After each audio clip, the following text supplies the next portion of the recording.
Scam ആയി പണം പോയോ? ഉടൻ തന്നെ ഈ കാര്യങ്ങൾ ചെയ്യുക. ഫസ്റ്റ് വൺ, ഇമ്മീഡിയറ്റ് ആയിട്ട് നിങ്ങളുടെ കാർഡ്, UPI ID, അതുപോലെ ബാങ്ക് ഇതൊക്കെ ബ്ലോക്ക് ചെയ്യുക.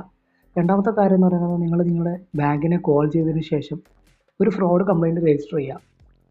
മൂന്നാമത്തെ കാര്യം എന്ന് പറയുന്നത് നിങ്ങൾക്ക് ഉണ്ടായിട്ടുള്ള സ്കാമിൻ്റെ പ്രൂഫൊക്കെ സേവ് ചെയ്ത് വെക്കുക. ലൈക്ക് നമ്പർ, ട്രാൻസാക്ഷൻ ID എല്ലാം സേവ് ചെയ്ത് വെക്കുക. നാലാമത്തെ കാര്യം എന്ന് പറയുന്നത് ഈ ഒരു ക്രൈം നിങ്ങൾ റിപ്പോർട്ട് ചെയ്യുക. റിപ്പോർട്ട് ചെയ്യേണ്ട നമ്പർ 1903, ആ ഒരു നമ്പറിലേക്ക് വിളിച്ച് നിങ്ങൾ ഈ സൈബർ റിപ്പോർട്ട് ചെയ്യുക. പിന്നെ മെയിൻലി പറയാനുള്ളത്, ഈ നിങ്ങൾ റിക്കവറി ഏജൻറ്റിനെ വിളിക്കുന്ന സമയത്ത് അവരിൽ കൂടി നമുക്ക് സ്കാം നടക്കാനുള്ള ഒരുപാട് സാധ്യതകളുണ്ട്. So be aware. മെയിനായിട്ട് പറയാനുള്ള ഒരു കാര്യം, പൈസ റിക്കവറി ചെയ്യുന്നത് ഒരു ഗ്യാരണ്ടീഡ് അല്ല.